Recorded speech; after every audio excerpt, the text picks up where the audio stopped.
Well, hey there, welcome. We are so excited to have some special guests with us today to dive into the sometimes sticky topic of co-parenting. That's right. Now, this topic is critical throughout the year, and we happen to be dropping it heading into the Christmas holidays, which for many of us means negotiations with an ex. So this might be quite timely for you. Okay, so let's share a bit about our guests.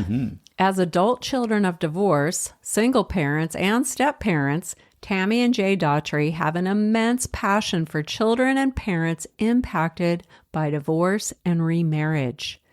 They both have a master's in marriage and family therapy, and Tammy founded Co-Parenting International, an organization aimed at helping divorced, divided parents raise healthy kids in complex families. Together, they provide relationship coaching and support for individuals, couples, families, and leaders. That's right. And in addition, Tammy published a book titled Co-Parenting Works: Helping Your Children Thrive After Divorce, which we're going to share more about in the discussion. So you might want to grab something to take some notes with, because we're hopping into our conversation with Jay and Tammy just after the intro.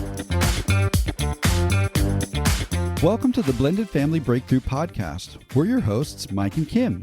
We believe in a world where blended families can experience a future full of hope, connection, and peace. That's why we offer tools, strategies, and guidance that move you from a place of confusion and conflict to experiencing a life of confidence and connection. We're so glad you're joining us for authentic and sometimes comical conversations as we cover everything from romance to parenting, and yes, even dealing with that difficult ex. So if you're ready to experience breakthrough in your blended family, you're in the right place.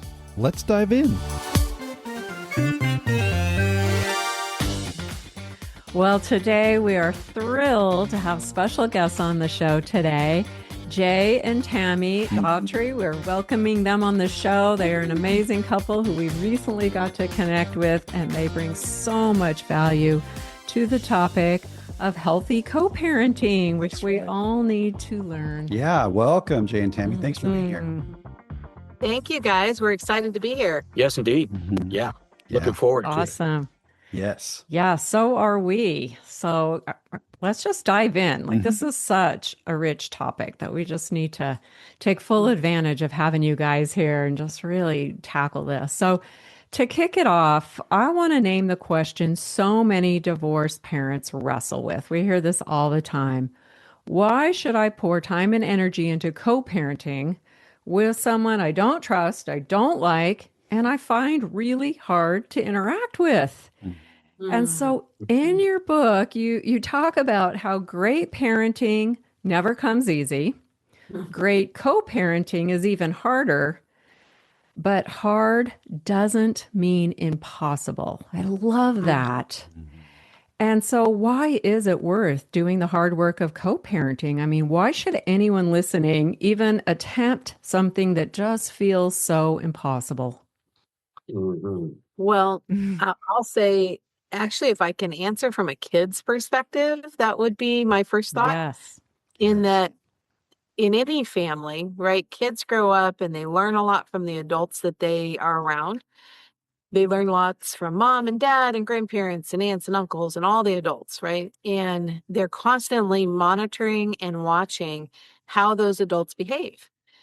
And so I am a adult child of multiple divorces, and I can say that when I look back on my childhood and my mom and dad co-parenting apart, and it was long distance, so they weren't in the same city; they're about an hour and a half apart, and I saw and watched their parenting dynamic continue to change and grow as I grew. And what I wish they would have done is to have invested some time in working things out behind the scenes, more like business partners, than the way sometimes those things showed up. Now, I know my parents loved me, and they still do, and they're still both alive and And, co-parenting is a lifetime experience. And they've probably not talked about child support or anything like that for decades, because I am way beyond those years. But we all have an experience when we look back on our childhood. And I think one of the most important reasons that parents need to continue to communicate is because you are the two most informed human beings of the needs of those shared children. And there's no one else in the world that is going to love them and care about all the finite details of their lives like their mom and dad. And so regardless of how you don't like the co-parent and don't get along anymore, and there's deep emotional, quite often even traumatic pain that comes from a post-divorce or even a never married division where the two adults are no longer in a romantic relationship, we have got to find a way to compartmentalize that and set it aside occasionally as we still continue to communicate and collaborate moving forward. And I've done this. My daughter is now going to be 26. I've co-parented with her dad in a divided family since she was 1. And that's why I said that in the book, Kim, that it is not easy, and it's something nobody ever looks forward to. One of the things that I am most grateful for is that my daughter's dad and I sat down at our old kitchen table in the very beginning of our separation and moving towards divorce. And we made a commitment that we would have what I called co-parent meetings, and that we would talk occasionally with appointments set. We were both business people. So we started it out from the beginning with a planned ahead appointment to plan and talk about the needs of our shared child as she grew up. And partly at that beginning, we had no idea what we were walking into, right? Sure. We've never been divorced parents before. And so one of the things I would say, when people ask me, looking back, what's the most important one thing? Quite honestly, investing in co-parent meetings, I would say, is what saved our co-parent dynamic, and it saved our sanity everywhere else, because setting down and talking about the shared concerns or interests about our daughter, we might have had very big disagreements and might have seen those differently and had different perspectives. And so we didn't always agree at those meetings, but having a time and place to communicate about her protected the hundreds and hundreds of handoffs. It protected all the future events at the school and ballet, basketball and everything. And it just made all of those environments much less stressful on her and us. So that's a long answer to say, why is it important? But if we don't figure out a time and a space with intentionality to at least continue to ask our co-parent, what do you think? Just 4 little words. What do you think? Yeah. What happens is, quite often people end up resenting each other because they feel the other party feels like they're pushed out of the conversation, and then everything across the board gets harder. So it's important to continue, because you love that child or those children so deeply, continue to have an intentional compartmentalized space and time to communicate. Yeah, and exactly, I think one of the key points right there, she said just at the end of that phrase, is that we love our children so deeply. So the biggest why in putting ourselves forward and trying to accomplish what might seem like impossible is that we love our kids. We want the best for them. And, if we try to understand what's happening for our children emotionally, that helps fill in some of the details of that picture, because here we have this, beautiful young person who absolutely loves their mom, absolutely loves their dad. But more than that, they love the idea of their mom and dad, the idea of them being a family. The idea of mom and dad being together is something that they love as a concept, right? So for mom and dad to come to that fork in the road, so to speak, as they are untangling, that puts our children in conflict, not only with themselves, but with their parents, right? Because they don't want mom or dad to be away from each other. They love the idea of mom and dad together, of their marriage and of this family. And so now these people that they love so deeply, there can be these emotions that come up for them that they don't know what to do with, right? Yeah. And that is they're in conflict. They're in conflict with this father that they love. They're in conflict with this mother that they adore, because emotionally they're like, I don't like this. I like the other idea so much better. Yeah. So all that to be, all that to just simply say, yeah, it's us loving our children well and turning that into action to make the very best of a really painful and chaotic situation. Man, I love that. I love that. Absolutely. A couple of interesting things I heard I want our listeners to really pay attention to. Number one, Tammy gets this from a childhood experience, having experienced multiple divorces. Number two, she's also not only built her professional response to this, but she's had a personal experience of co-parenting for, if I caught the math right, about 25 years. Yeah. Did I hear that right? Okay. Mm-hmm.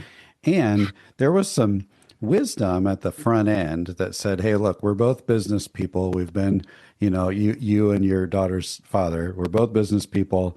Like, let's be business partners in this. And sure, I'm sure it was not always easy, but let's actually be intentional and thoughtful about how we're going to go about this. So you have these meetings, and we're doing this not to invest in, my former relationship, but to invest in my child. Yes. And then Jay, somewhere along the way, you walk into this and we've got these meetings still going. What was that like for you? Like, oh, we're going to hang out with your ex for like regularly? That's weird. What did that feel like for you? Well, I think part of what mattered to me, I grew up in a divorced family too, right? I'm a child of divorce. My bio mom bailed on my dad and my three brothers. I guess I was probably 2-3 years old at that point. And what's interesting is, as I was getting my master's and I'm in a divorce recovery class, there was like this epiphany at 45 years old that I grew up in a step family. And I'm like, oh, I guess I did, didn't I? What's different about what she experienced and what I'm reading about and what other people are talking about and what I had experienced? And one of the things that I recognized was there was zero co-parenting, right? Mom, for good reason. I mean, she gave a lot of fodder and she built a lot of walls herself. But my bio mom, was really sort of alienated, but she was self-alienated.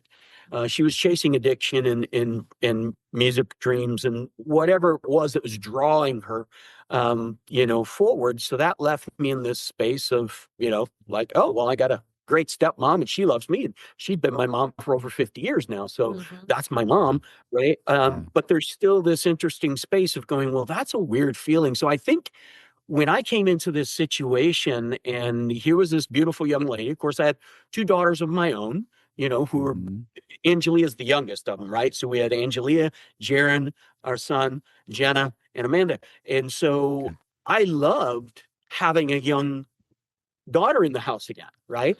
Because Jenna was 16, Amanda's 21, right? And I'm like, oh, here's this sweet little girl, because I'd raised 2 girls. It was really special to me. But there was also a part of me that mourned a little bit because I recognized, but she has a dad who loves her and he's active in her life.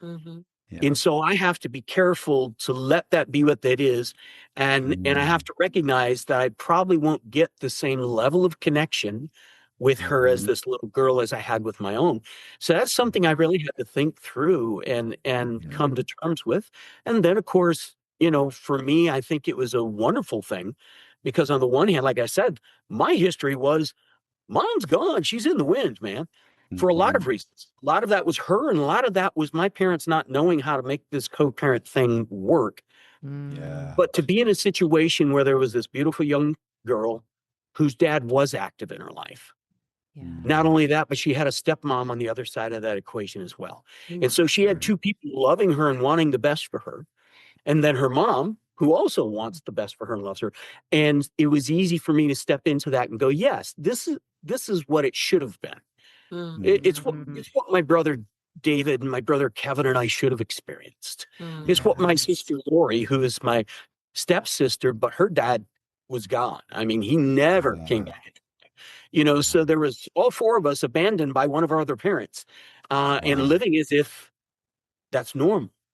Wow. So for me, I think it was very natural, and I leaned into this space because I thought, this is good for Angelia. Yeah. It's good for Angelia to see me respect her dad. It's good for Angelia to see me shake her dad's hand and invite him into the home in that moment, so that she can see me help grab a couple of bags, and help him get stuff out to the car, and, chat with him and just treat him like a human being with respect and honoring him for being Angelia's dad. And if I could do that more than anything, I knew it was enriching her heart. It was giving her a sense of peace, and it was helping her know, oh, all the people in my life that I love are being loved by Jay. That makes it easier for me to trust Jay with my heart. Yeah, really good. Well, and if I could share another puzzle piece of that story, Sure. when we were first dating, one of the first things I wanted Jay to know is that I do meet with my daughter's dad on a regular basis. We have an active business relationship as co-parents. And I thought if that scared him away, I'd rather he know that now than later, right? Because outside looking in, it could be weird to see these two people at McDonald's with their daytimers, which is where we would do most of the meetings. This McDonald's where she was in ballet practice like 2 blocks away. We'd meet there once in a while. We bring our calendars. We talk about the next couple months of schedule or extracurricular, whatever the details were. And then, but here's the thing, when we started doing that, when her dad got engaged, I actually initiated to him and said, hey, I would love for your new wife to come to the meetings with us. And he at first was a little probably confused about why that would be necessary. But again, because I'd grown up with all these different adults in and out of my life and watching them interact with each other, I told him, I said that one of the most important things to me will be to have a peaceful bridge with your wife. And I never want Angelia to feel like there's a problem between her, her stepmother and her mother. And so, and this woman had 3 older children and was, had been a parent much longer than I had been. And so the first initiation of that co-parent meeting and adding new members to it happened when he remarried. And then eventually Jay joined the team. And so one of the other things when we were dating, I was like, yeah, so we meet at McDonald's and it's my daughter's dad and stepmom and me. And I don't know, maybe once a quarter, for 90 minutes. And so once we were married and active in living in the same house and all that after we got married, he joined the team too. And and I will say the fact that it didn't scare him away when we were dating, I was so grateful.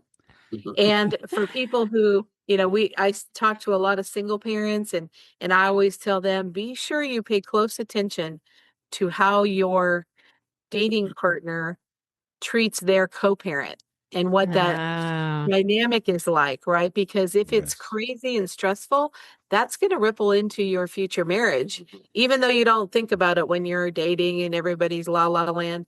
That stress is going to ripple in. And so again, I wasn't testing Jay, but I just wanted to be honest with him and I don't know about that. And let him know, like, it's a really interesting part of my life. And, who wants to date somebody who, it's like they ask you, what do you do? And I'm like, oh, I work with high conflict co-parents that hate each other and help them raise kids, right? That scares people all by itself.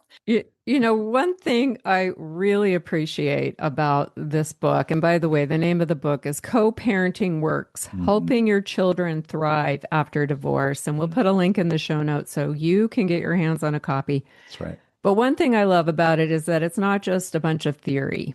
This book is a step-by-step guide that gives parents a clear process for taking the initiative and building a cooperative co-parenting partnership. And you use this acronym TEAM, TEAMM.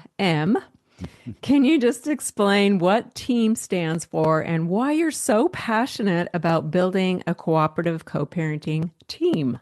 Sure. Well, as she gets that question, I just do want to say, though, because, she's the author, not me. So I can toot the horn that belongs to her. But what you said there really nails it. Okay. And I'll say this because it's important for people to understand, whether they're parents or they're professionals who work with parents in this space. She has this beautiful way of blending story and research and facts that it doesn't feel like you're reading a textbook. And it's very much application heavy. It's nuts and bolts. It's the how-tos of things. But I just want to say she's amazing. She puts words down in a way that sink into the heart, make a person think, but then come away with something to hold on to, strategies, tools, and ways to do it better. So I just need to say that out loud. But answer your I question. agree. Tell us about the teams. Well, thank you, Dare. And yes, I'll kiss you later for that. So, But you can kiss me now. It's not Well, Yeah, go right that's ahead. true. Well, okay. Let's stay focused, right? Okay. Well, here's again from how do I say this? When I was in grad school, part of what I looked at and wanted to dive deep into is what puts kids at risk when mom and dad divorce. Because I thought if we can look at that and then go upstream, right, and try to equip parents with knowledge and strategy to proactively not put them at risk, then we're helping children have healthier childhoods and growing up to be healthier adults. So the big picture motivation has always been to try to get ahead of it and equip parents so they don't have to walk through all the emotional landmines, or their children don't have to walk through the emotional landmines, right, as they're being raised. So coming back to that acronym, when I was thinking about the concept of the co-parent meeting, which at the time when I wrote that book, I think, I don't know, 6-7 years down the road, doing our co-parent meetings, I talk a lot about the handoff with, hopefully we'll have time to talk about that briefly, as some real critical topics that children experience in divided families. But I found that in even our meetings, sometimes we were making decisions for the next week or the next summer. But then some of those decisions, I realized, I would ask myself, is this going to matter 5 or 10 years from now? Right. Whatever this thing is, whether she takes drum lessons or piano, or she goes to private school or public school, like which of these things are going to matter the most when she launches into her adult life? And sometimes it was helpful for me to sort of step back on some of the smaller things and not want to die on the hill on everything. Because, the truth of it all is when you divide and you divorce, or you're never married and you live apart and you co-parent, your differences are going to come out more and more when you're no longer together. Your opinions, your point of view, your personality, the way you handle time and money. One of you is going to probably be rigid. One's going to be flexible. That's going to drive each other crazy. And so those differences come out. And what I felt like the reason for co-parent meetings was to have that time and space to talk about what are the things that are most important right now as we raise our shared children.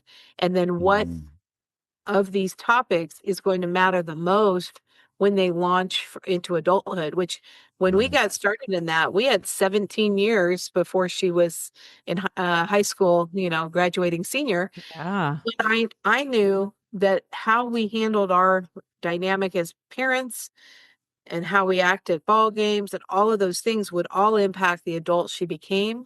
And then I will say this part, I speak at a lot of colleges and I've worked with a lot of young adults. And sometimes what happens after they turn 18, if the war has been hard in their childhood between mom and dad, and they've either been the messenger, they've been pitted against each other, they've just been in the middle of that toxic stress, kids stop coming home, right? They don't want to come back at Thanksgiving or Christmas during their first year of college because they feel this pressure that, oh, it's just going to be like it always was. fight, Yes. and everybody's warring over my time. And oh, you only spent 2 hours at Grandma Joe's house. You should have spent 2 hours over at Uncle Sam's house. And why didn't you? Right. And so some of all of that, in the midst of the years of 1, 2, 3, 4, 5, 6, 7, I was always thinking through what matters now and what's going to matter most when she launches into a young adult. Because I know her dad and I both would want her to feel free to love us equally and to always want her to come home and visit us later in life. And some of the hills that people fight about over lunch boxes or this, that, and the other, those are not going to matter when they're 18 years old and out doing their own life. So that was sort of just, in the end, adult matters most. It's like, yes, we are a parenting team and we're going to see things different. And so I think it was sometimes for me just a way to filter through, is this going to matter when she's 5, 10 years older or 20 years from now? And sometimes the answer to that is yes, right? Right. And some of those things like piano or drum or this or that's not going to be the end all be all in the long run. So that's kind of my thoughts on that. And Jay wants to add. Well, and very simply, the end adult matters most. That's an important thing. There's a thing we talk about often when we're meeting with parents and doing work with them, where we ask them to take their kids' names, write them down, and what age they are, and then we ask them to add 15 or 20 years to that. If you add 20 years to that, well, that 7-year-old's 27 years old now. Yep. And when they're 27, what would they say if someone asked them, hey, what was it like growing up in your household, having a divorced household and so forth? But the other thing is that idea of team, the end adult matters most. I see that very much like a target. I'm a target guy. I throw axes, I shoot bows, guns, BB guns, handguns, all of it, so. That's not surprising. Yeah, I love it. So when you're doing a sport like that, obviously everybody aims for the bullseye, right? You don't not aim for the bullseye. And so if you miss the bullseye, then you have to make an adjustment, right? You recalibrate, either your sighting's off or you pulled this way or did that. I don't know. You burped when you let go. I don't Only the shooter knows. Right. The shooter's the one that has to think it through and go, oh, okay, I missed that one. What did I do? Right? Yes. My axe throwing is like, oh, did I take my step? Did I hold too low on the handle? Did I break my wrist to make it turn too fast? And so there's a whole thing we go through. And that's what these team meetings are about, to instill within ourselves as we come together. Here's the bullseye. The end adult matters most. That's the thing beyond all that we're shooting for. And so whenever we get off track in one of those meetings and things start to go a certain way, we've learned, you table some of those things, you table those discussions, because you recognize we're protecting something. We're protecting something much greater than how I feel about a particular issue in this moment. We're protecting a co-parenting relationship that we're developing, that we're working on, that we're, and literally in Angelia's case, for instance, right?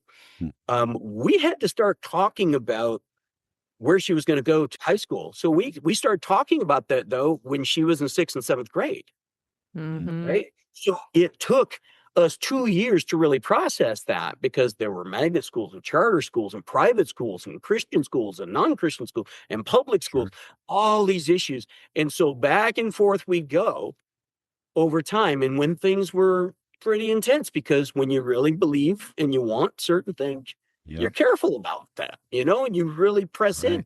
And we had to lay it to rest, and we gave ourselves some action points, and we came back to it. All that to say, you've got to keep the bullseye in mind. We don't want to just throw something at the target, but we want to aim in the right spot and always come back to, when we're making decisions, what's in the best interest of our child? How will this affect them, not just today, but 5 years, 10 years, 20 years from now? How will that shape this idea of the end adult matters most? And let me piggyback on that super quick, in that the concept, I probably didn't write it this way in the book, but if there is an opportunity more than once and on important topics to show alignment as parents, especially when they're in the teenage years and the aliens take over the brain and, all those things happen. If there is an opportunity to show alignment in whatever decision gets made, that saves the child from being torn apart. For example, does a kid get a cell phone when they're 7 or when they're 14? Right. And that's a really big topic that we could do. Very real topic. Do 3 hours on and not solve the problem. But sometimes parents will jump ahead and want to be the favorite or undermine the other person who doesn't want them to have it yet. And so then that disalignment, right, it begins to emotionally impact the child that, well, I like this parent better because they give me more freedom. They gave me an iPhone. They don't make me put it away or turn it off at 9:00, right? And then the other parent is left to, in a sense, become negative in the child's eyes because they have boundaries and they have a different opinion. And so sometimes, again, if there are opportunities to show alignment and maybe in elementary and into middle school, looking for ways to show alignment, no matter what decision is made. And I'll give you an example, whether a child does piano and drum lessons back to back and who pays for it. If parents can't sort that all out, at the end of the day, if one parent wants them to do certain things and they're willing to pay for it, then just tell the kid, yes, you get to do this, and here's the schedule.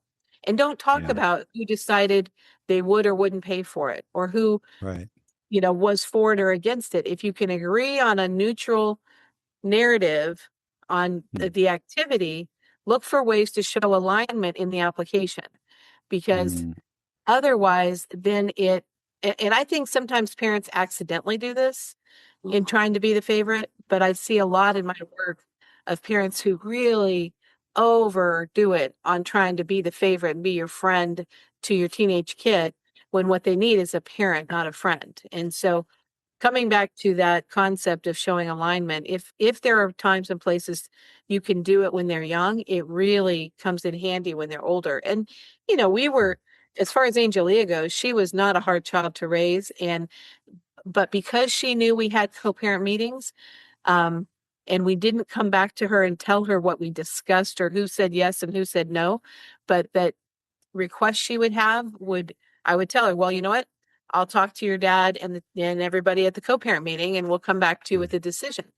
And sometimes, I can't even remember now some of the things she might have wanted to do, but she knew that we had that meeting, but she also sometimes wanted, she's a teenage kid. I was a teenage kid. We want what we want when we want it. And it's tempting to sometimes, be the fun parent if you think the other parent might say no. But try to lean into alignment as much as possible. And the example Jay gave of picking where she'd go to high school, that's a big mountain, right? That's a big one that would deeply influence who she became as a young adult. And thankfully, we did take time. Each set of couples went and toured all these schools and looked at their academics and their extracurricular. And we did come to a decision we could all agree on. And I'm grateful we did that because, I think then we didn't, whether high school was a great experience or we even all found some flaws in the school, we knew that we'd worked on that together as a team. And we were a team supporting the one child that we, all rallied around so incredibly well. And it's nice to not be the only bad guy when you do have, you don't just have to be the bad guy and say no by yourself if you are in agreement with your co-parent. So, and working towards and finding consensus on primary critical issues protects that co-parenting relationship, because then, let's say, for instance, we won out the battle and Angelia went to school, or we want her to go, and John and Paula, didn't really want it to happen, but, we got our way, right? And so because there's not consensus there, well, what happens if somewhere in her high school journey, Angelia might make a poor choice or have a difficult situation come up, right? What happens? Well, immediately we know, because there wasn't consensus. One side will pit itself against the other side. See, I told you I didn't want this. I told you I didn't Yeah. want that. Right. And so we end up putting ourselves in jeopardy. So the importance of having healthy co-parenting teams cannot be overemphasized. It will lay the foundation to provide peace in your own home and peace for your child as they go between those two. Yes, and that example you gave did not happen. So No, I just think we that- told them what the real example. You're just you're examining. And I love that. I love that example of, we may think that, I can hear people cringing at even the thought of having a meeting with their former spouse. Like, Yes. like, how can you even suggest that I sit down with this person and try to have some kind of, meaningful conversation? But in the bigger picture and bigger scheme of things, it actually reduces stress for you, for the parent, because you do know what the schedule is and you do understand what the behavioral issues are going on in that other home and how you're going to rally around those things. And it actually reduces your own stress if you can show up for these meetings and show up well, which your book gives so many amazing tips and pointers: how to do an agenda, what to do if the conversation gets squirrely. I mean, just every single possible thing that you would need to think through before you even attempt to have a co-parenting meeting, you lay it all out.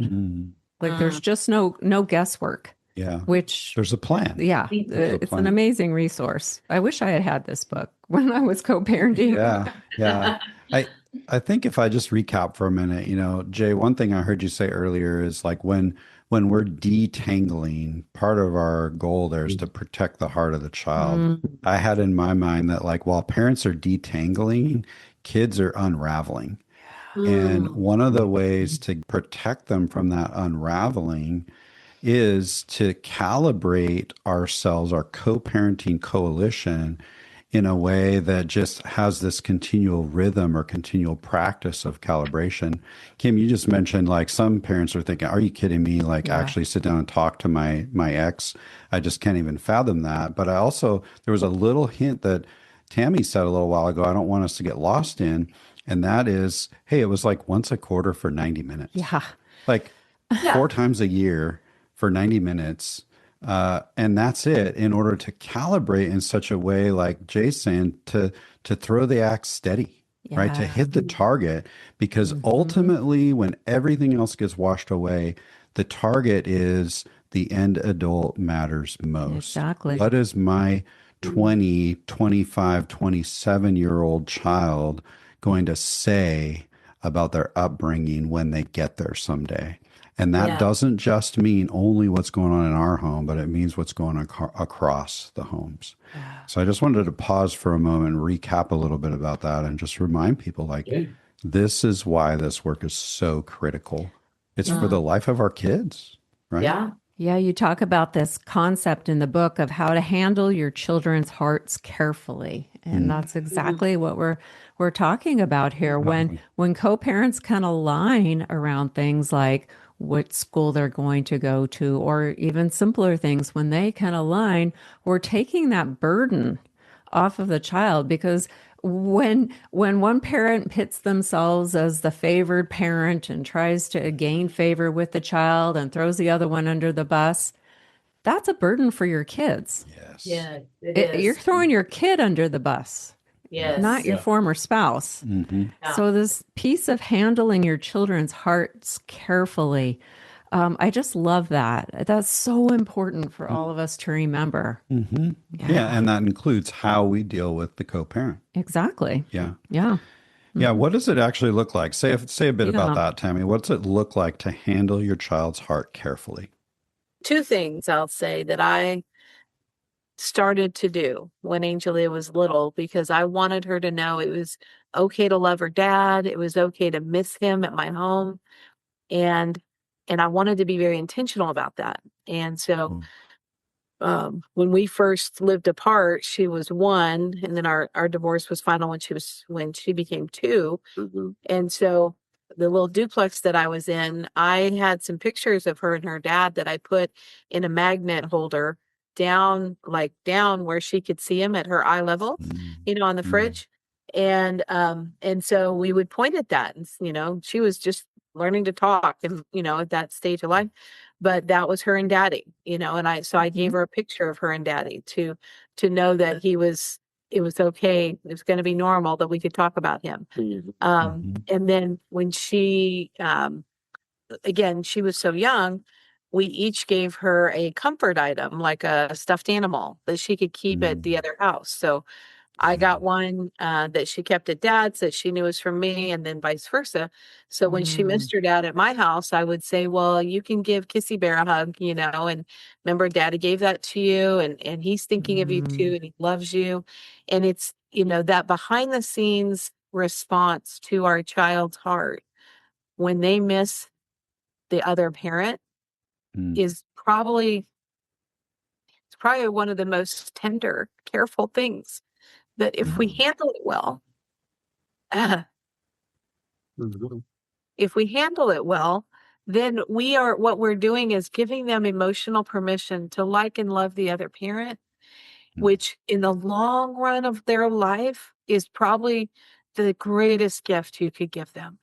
Because regardless of if that other parent shows up or doesn't, if they, in the work that I do, there are 100,000 moments that kids are disappointed, and things happen outside of their control, and how the parent responds to it is so important. I have a client that, unfortunately, one of the parents is not very consistent in their parenting time. They see it as flexible, but really what happens is they don't show up. And so this little one is expecting to go see that parent, and the parent they're leaving has actually been very positive about the time they're coming, and they're going to enjoy that time, and then they cancel. Right. And so then the child is there disappointed that the other parent didn't come. And the response to that tender pain is a moment that a parent can weaponize and pour more gas on that fire of pain, which only hurts your child. Right. Or choose to figure out, how do I minimize the pain for my child, and say, not that we tell them lies, but what can I do to nurture them and hold space for that in a way that doesn't make it even harder. And that's I'll be honest, I wish I could figure out how to pour that into a coffee mug and give it to every divorced parent, because we're all hurting and we all have feelings. And sometimes those moments trigger our own feelings about the past, right? And it's really tempting to respond out of historical pain. And so what we say behind closed doors, and what I've said recently, I think healthy co-parenting in responding to our child's emotional pain is usually about 25% what we say and 75% what we leave unsaid. Because a lot of times there are things we know we could say, but if we choose not to because we want to protect our child, then though we can't control the outcome and we can't control all the details, we still can control the words we say, the connotation and meaning, and the emotion attached to it, to either weaponize it or help heal it. So ultimately, it comes down to every one of those moments. Do we hurt our child by sharing anger and pain and blame, or do we try to help heal them? And so that topic, if you add 10 years and they're 12 years old, and there's angst of soul, and they know too much, and they have their own anger about something with the other parent, it's important to hear them, to affirm that they feel like that, not to shut it down, but to find ways to talk about patterns of behavior as opposed to pointing the finger at the other parent. And so anyway, that's a long winding road to say, and I'm coming back. I know Jay's got something he wants to add. But in how we handle their hearts is what you asked, is just consistently asking yourself, am I trying to hurt the other parent in my response? Because if I'm really trying to hurt them, quite often the one that's getting hurt the most is our child. And so trying to ask yourself, slow down, take a breath, take a minute, talk to an adult friend, talk to a healthy adult who's not going to add more gas to the fire as well. come back to some of those things. If a kid asks you a hard question that you don't know how to answer positive, acknowledge the question, honey. That's a really good question. And I want to talk to you more about that on Saturday. And then work really hard to figure out what's the healthiest response I can give my child to that question that might be loaded with a lot of hard truth, but that would be healthy instead of hurtful. So I think it's a lot of that behind the scenes work that a parent has to decide, am I out to hurt the ex? Because if I am, I'm really hurting my child. Yeah, self-awareness and motives cannot be overrated here. It's important. But I do want to say this: it's if conceptually we wanted to kind of understand the process, right? If you've come home with a newborn, or there's a baby on the way, and you're anticipating within months having a little one in the house, and imagining at some point they'll be on their feet and toddling about and so forth, and that sort of settles into you, and then there's this moment where you come home, the home that you've lived in for many years, most likely, and you look at your kitchen and you look at your living room and you go, "Oh my word, this is like this is a death trap." Right? It's a death trap. We have a child-proof. There's corners, there's this, there's that, there's all these things, right? And we just look at this context and this space in a whole different light, and we realize we got a baby proof, right? So I think part of the answer to this question conceptually is there's an emotional baby proofing that we go through, right? And part of what we do in the work that we're doing is try to point to those spaces, because we have to be intentional to look for those things. Oh, look for that sharp corner. Look for that place they could trip. Look for that thing that could fall, right? And we secure all those things as best we can. So there's kind of an emotional baby proofing in a good. One of the great examples of that, for instance, is we've worked with a parent before who really struggled with maintaining her regulation when it was time for her child to transition, right? And so it goes a little bit like this, okay? Oh my goodness, your dad's coming soon, and okay, I know you got to get your stuff together, but I'm just really.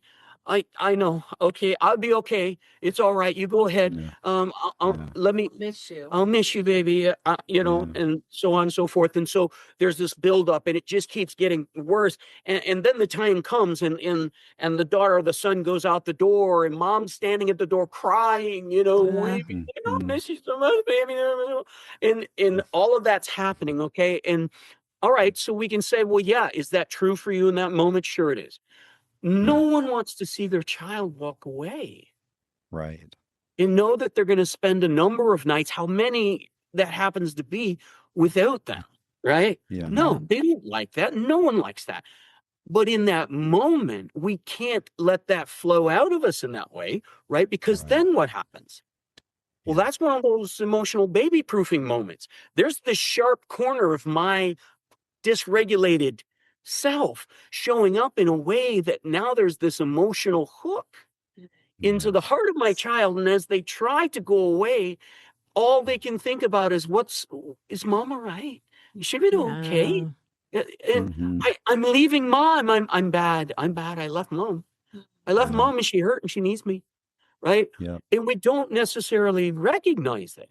I mean, certainly there are some folks who are in a really difficult place mentally where they will intentionally put in these emotional hooks. Terrible thing to do. But many times it's just from a heart that's breaking. Yeah. Right. And so that's one of those sharp corners that we have to pad. And that padding really is about us regulating ourselves, recognizing that, preparing ourselves first. Oh, this time's coming. I have to get prepared. I've got to compartmentalize some things. I've got to set myself up. I've got to put on this smile, and it needs to be as genuine as possible, because I want to be able to send them off with a heart full of joy and expectation.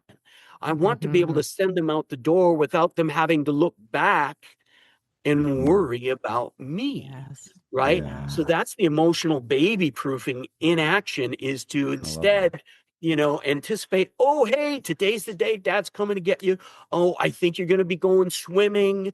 over at Auntie such and such's house. And so you're going to want your swimsuit and your towel. And, oh, let's make sure the floaties are in there. I don't know if Auntie has them. She probably does, but it doesn't hurt to have extras, you know. And, oh, hey, wait a minute. It's about an hour and a half away. Dad's going to be here. Did you get everything? Let's go down the checklist. Okay, fantastic. It's going to be so much fun, right? And then the time comes, hey, Dad's here, you know, he's out front. He honked the horn. He's coming down the driveway. Oh, let's make sure we get everything down here by the door. Let's go through our checklist again. Oh, big hugs, you know, and blah, blah, blah, and whatever routine there is there. All of it directed towards lifting up this beautiful little heart, giving it a context of wellness, belonging, a sense of, I'm okay. Yeah. Because mom's okay. Dad's okay. Yeah. I'm okay. All right, off I go, you know, happy to go. Like Tammy says, a lot of times, you know, she puts it in the framework of like, well, what do you do when your child goes off their first day of school? Right.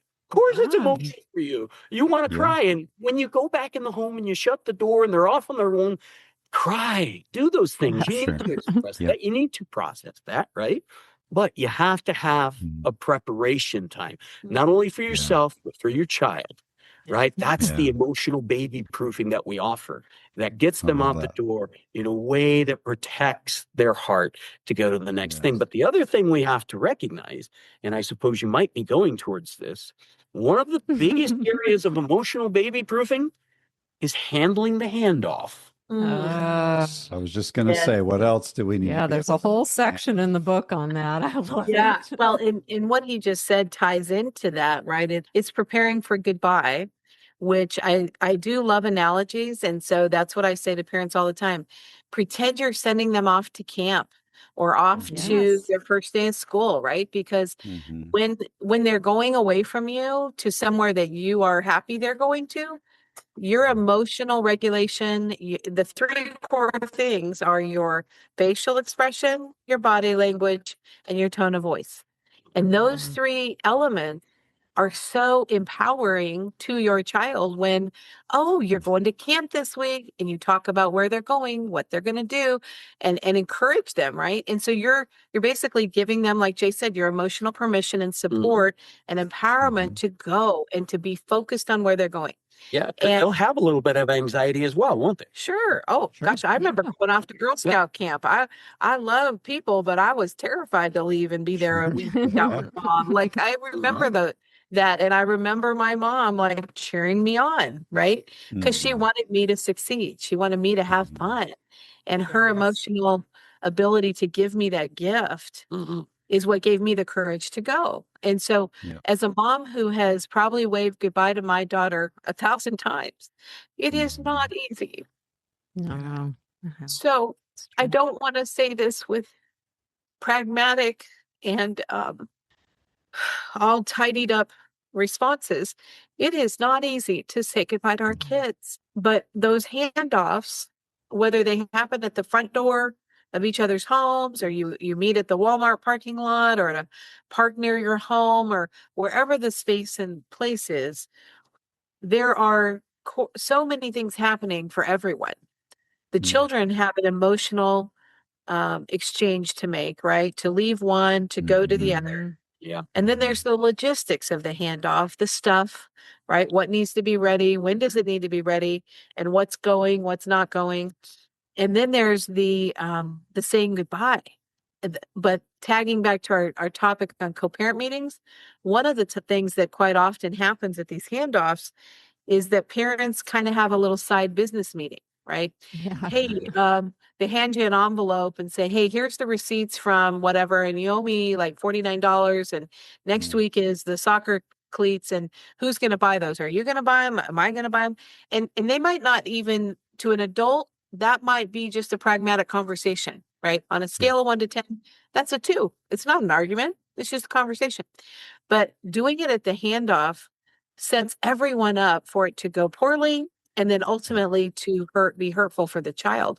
So even if the child goes on to the car and one parent hangs back at the front door to talk for a minute, right? The child's in the car watching, waiting, wondering what's going on. For the child, depending how mom and dad's body language is with each other, their anxiety might be really high while they're waiting, right? And so this is not the time ever to have a business meeting. And this is one of the things that I knew from my own childhood was going to be really critical. And that was the catalyst for why I wanted to ask my daughter's dad, could we plan to have co-parent meetings? Because I never, ever want to talk about co-parent business at the handoff. I don't want to talk about money. I don't want to talk about school. I don't want to talk about anything business related at the handoff, because that I wanted for our daughter to be as happy and easy and peaceful and positive as possible. There's so much technology now that did not exist when I was starting out. And I would say, again, when we do a revision of the book, I'll have a whole chapter on technology and how to use it for good communication, because there are some wonderful co-parent apps like AppClose is a free one. Our Family Wizard has a subscription fee, but it's worth its weight in gold. We co-parented with text messages, Excel spreadsheets, and a bazillion emails.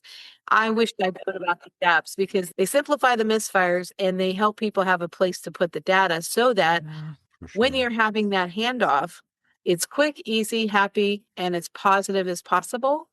And one of the tasks that I always encourage my clients to do is to look at their parenting plan and look at a calendar and figure out from this point to the end of the year, or from this point till they turn 18, which is really interesting, and estimate how many exchanges and handoffs are you going to have. And that number sometimes, no matter what the parenting time is, that number is usually somewhere between 400 to 500 to even 1,000.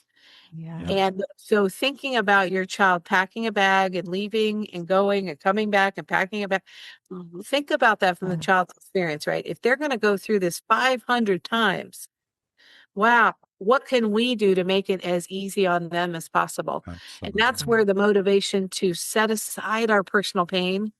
And like you said, wait till they're gone before you go in and cry. Really try to make that a happy goodbye, like they're going off to camp or going to grandma's house or Aunt Susie's house, so they can have your permission to leave you and go have fun. And a lot of the kids I work with, like Jay said, I have one little girl who's 8, been working with her for 2 years, and she has so much anxiety about her mom not being okay when she's away from her. And she will literally say, well, it's just not fair. Like my daddy has somebody and my mommy doesn't. That's not fair. And so she will think about that, worry about it. It keeps her from even going to sleep sometimes because she's afraid that mommy's probably sad because she's not with mommy right now. In that family, I have tried really hard to reach the mom to say, hey, can I help you with some ideas on how to help your daughter have less anxiety? Because they carry it. Even if nobody tells them to carry it, they're going to carry it. So and we want to handle those hearts and release them from those burdens, not keep on to those burdens. That's a burden on childhood. Absolutely. Wow. What a powerful conversation. Thank you. I want to just address one thing. There's a lot of co-parenting resources that seem to just assume that former spouses are willing to cooperate, right? They don't always address the harder reality of dealing with an ex who's just refusing to work together. Or really even just communicate in a reasonable way, right? And one of the things we appreciate, you devoted like 5 chapters of your book to these more complex, challenging dynamics. And so we're wondering, maybe as we kind of close up the conversation today, what encouragement would you offer to the parent who genuinely wants to improve their co-parenting relationship and function as a team, but whose co-parent just simply isn't open to it? Well, there's a couple of things that come to mind when we talk about that.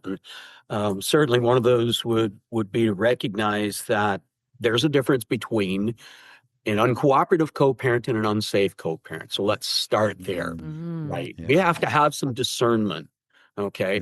And whatever it was between mom and dad that caused this dissolution of relationship or marriage, right?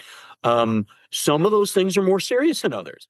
And so we definitely want to really think that through, understand the difference between what's an uncooperative co-parent, what's an unsafe co-parent. And if it's an unsafe co-parent, that doesn't mean they have to be shut out, but there definitely has to be clear protocol, whether it's literally having supervised visits or whatever. And if that person is able and willing to make whatever changes are necessary and jump through whatever hoops they have to legally, right, to get themselves back to that place where they're in good stead legally, then that's what has to happen. And so we don't want to brush that aside, right, and say, oh, but I'm a compassionate person, and I don't want them to be away from their dad or their mom, or and it's just like, well, no, first and foremost, protect that child, not Yeah. just emotionally, but physically, sexually, right? All of those things matter. So always start there, recognize the difference between uncooperative, unsafe. All right. Thank you. Yes, And thank then you. I think one of the really important and helpful tools, again, going back to our core, right? The core of healthy co-parenting is that it's the bullseye is the child's need, what's in their best interest, so on and so forth. If we keep asking that question and we keep doing things that way, then when we present something to this, uncooperative, stubborn, stuck co-parent, if we can offer them just little crumbs of things and frame it in a way that's saying, well, hey, I came across this thing the other day, and it looks like it's something that could be really helpful for Angelia. That's not me saying, hey, I think we could do better with our co-parenting. Here's some stuff you could work on. That's never going to go well. But we always think it through because it's true. It's not about manipulation.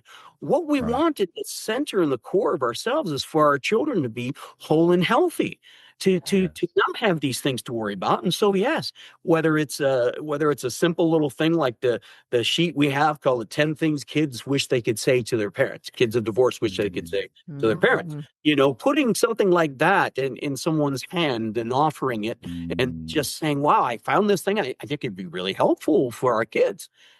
Tell me what you think, right? Going back to the idea of giving them voice, asking them the question, hey, I'd love you to check it out and tell me what you think. Yeah. So frame it around the benefit for the child. Yes. Yeah. That's what we're I offering it in a way that's not challenging them in their space. Yeah. And I would say at our website, parents can come there and do the contact form, and there's a question in there about handouts, and we have a lot of free handouts that they can take away, including the 10 things, the 5 categories of co-parenting, 6 risks for kids of divorce, all that. And we also have a resource called One Heart, Two Homes, which is a video-driven resource that parents can go through. And in the process of it, I always believe even one parent choosing to have 1 or 2 healthy co-parent mindset protocols in their life, regardless of what the other parent does or doesn't do, it can help the child. And so the parent, that may be listening that has been trying to do everything and feels there's complete resistance from the other side, I still say to that parent, you have so much power in your child's life and in the narrative that they will look back and remember. And so if I could share one really quick story, and it is in our book, but there's a man named Dr. John Trent that has written tons of books about marriage and family. He's a huge advocate for marriage in America and speaks to dads and advocates. Anyway, he's just a great guy. But he comes from a divided home, and he and his siblings, dad walked out, I think, when he was about 4 or 5, and he never met his dad again until John was in his 50s. And so he came back to his mom after that because he had learned about, from his mom, he heard her feedback about him. And so after he met him, he says to his mom, okay, Mom, you didn't really tell me the truth about my dad. You told me my whole life that he was a military vet and he'd gotten all kinds of awards. He was a star athlete. He was a really good guy. He's like, I just met him and found out that he was a chain smoking alcoholic that was unfaithful to you. And Like, you never told me the truth. Why weren't you more truthful? Wow. And John's mom said to him, John, I knew that every time you looked in the mirror, you would see two sets of genes looking back at you.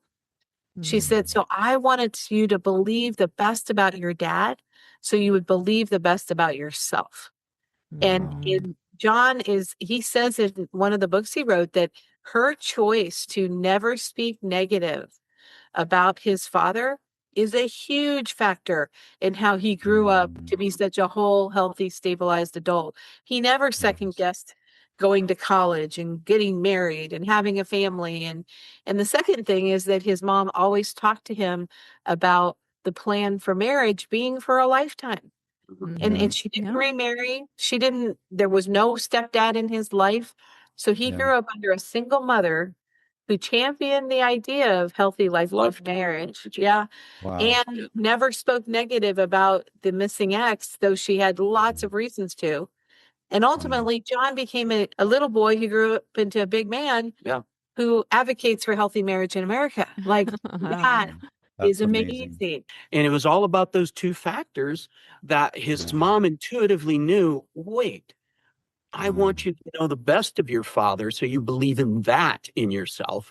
Right. And I can't be the example of it, but I know the power and the beauty and the strength of having a lifelong partner, a lifelong marriage, and how beautiful that is to have a full and complete family. So I'm going to tell you about those things, and I'm going to lift those things up, and I'm going to put that out in front of you. And it changed the trajectory for all three of them. In an amazing way. What a beautiful example of handling your children's hearts carefully. I love that. Our words are so important. And so I will say, it's not to enable or dismiss painful choices or things that may need more support for the child, depending on what those are. Like you said, several of those topics get into some really hard situations, and our One Heart, Two Homes videos get into that as well. And so in all of that, though, to keep the door open for the child to love the other parent and interact with them as much as that other parent is willing and is healthy, and to not shut the door or stand in the way or pour horrible words onto your child about that parent because that parent has made so many mistakes, because ultimately that identity is being formed, right? And they know, kids subconsciously know, I am from both of you. They don't think that in their brain, and they're not going to say it out loud, but intuitively, as they grow up, they know they are connected to both. And if something's broken about one, well, maybe something's broken about me. Right? That's right. And we want them to believe the best about the other. And the last thing I'll say is kind of like if you think of a child who is adopted at birth into a beautiful, wonderful family, right? They grow up loved, and all their needs, their wants are met, all their emotional developmental needs are met, and they're just in a great, solid family. They will still want to know, who do I come from? Yes. Right? There will be a question of the story, right? Who did I come from, and why did they either not want me, or did they not have the ability to raise me? And unfortunately, I think most young adults, when they start, or maybe even younger, start asking those questions, they're always going to lean towards the negative. They didn't love me enough to stick around. And so as the present parent, or the stable parent, or the one that is doing everything possible to keep the ship steady and navigate a lot of windy storm maybe from the other side, right? Every choice, every word you say, and how you process that, think it through on, how does this help my child? How does it build them up, or will it hurt them further? And sometimes those questions, might not be one that need to be answered till they're an adult, right? There may be some specifics that are really hard that they don't need to know when they're a child. And maybe for some reason, you wait, and you can always wait and give more information later, right? But once you dump it out, you can never take it back. And so if a parent listening is really wondering about mental health issues, or addiction issues, or those kinds of things that may be part of their co-parent's life, and they don't know how to think it through or how to give their child the best information, I would say a couple things. Talk to a counselor, talk to a child specialist, ask somebody else, what do I do with this information so that I am Yeah, really sure that I can always say I was always trying to help my child. absolutely. And don't Yes. respond out of anger and pain and emotion, especially if you feel like the red alarm is going off and you're about to say everything. Like, what do they say about you like you throw it all out there? It's like, don't do it. Just don't. Yep. Just Don't do it. hit the quiet button and Yeah. say, you know what? We're gonna come back to this, and I will, especially if it's a teenager, and they're pushing you Absolutely. and well, why don't you let me see my mom? Why don't you? Right? The Mhm. anger and the angst of a teenager can be terrifying as a parent. Sure. Absolutely. And you may need some time to think it through with another professional, child specialist. Reach out to one of us, to try to Yes. figure out, how do I help continue to heal my child Yeah. when there's a lot of dynamics I cannot change or control, and there are not easy answers. Yeah, That's but right. what I hear you saying there, Tammy, well, what I hear you both saying is that you can still be a team.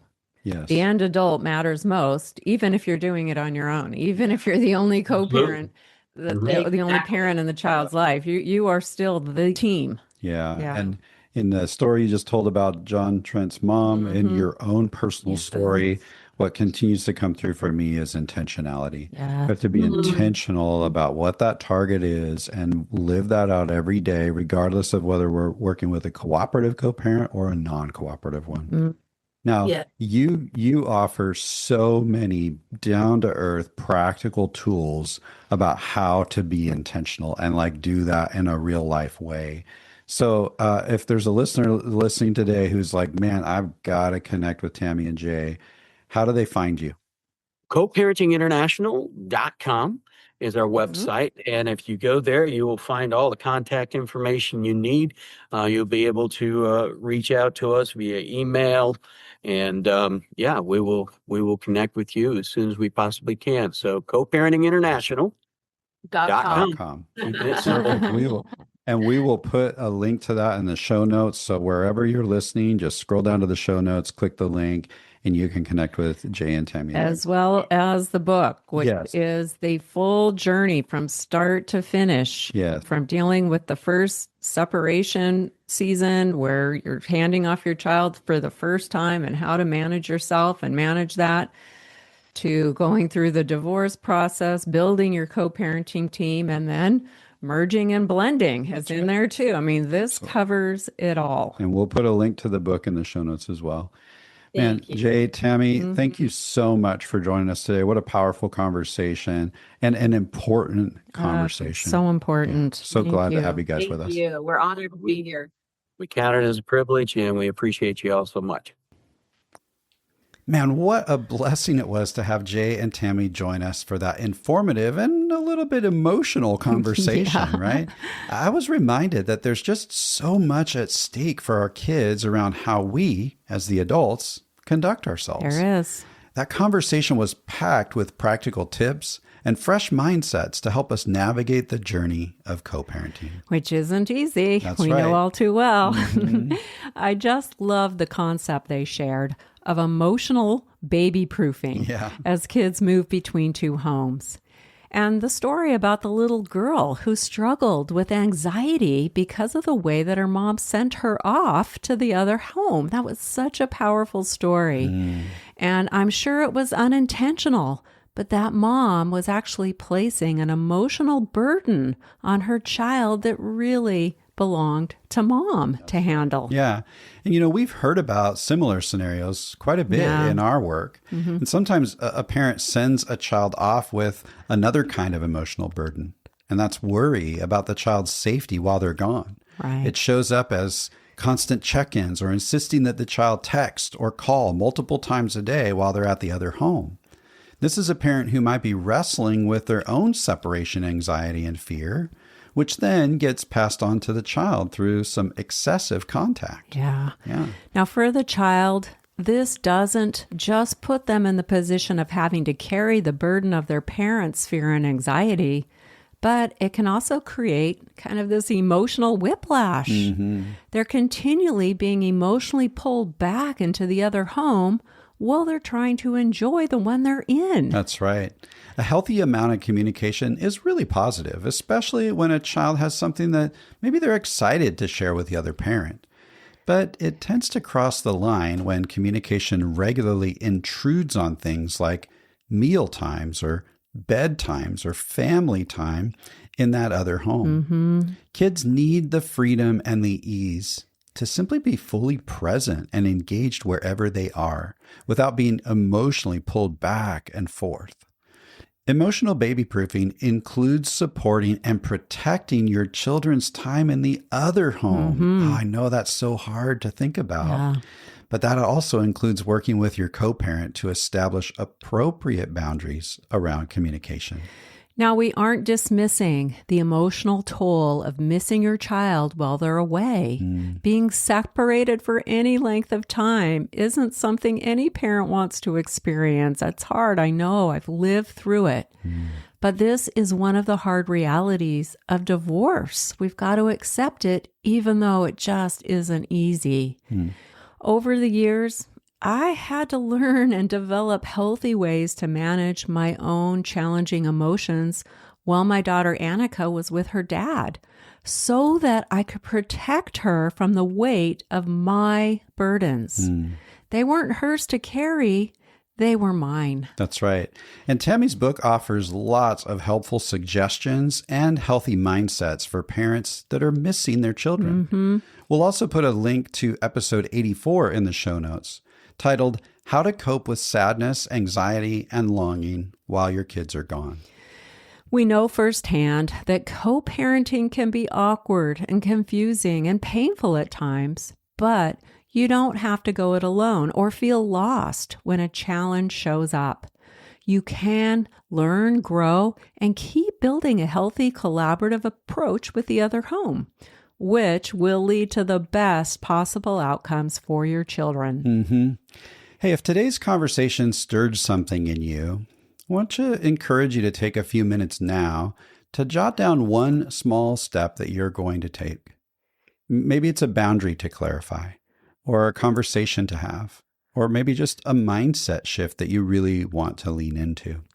And remember, we've linked Jay and Tammy's resources along with other helpful tools for co-parents right there in the show notes, so be sure to check those out. And we've also asked them to help us tackle one more confusing aspect of co-parenting in our upcoming Simple Step bonus episode next week. That's right. So make sure you're following the show wherever you happen to be listening, because you don't want to miss that. That's right.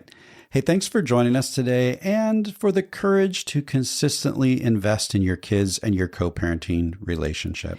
We're honored to walk this journey with you. And if you feel that you'd benefit from getting some personalized support around all of this, we're here for you. That's right. Just click the link in the show notes to schedule your free coaching call with us, and we'll look forward to meeting you then. And as Kim mentioned, be sure to tune in next week for our Simple Step to connect with Jay and Tammy once again.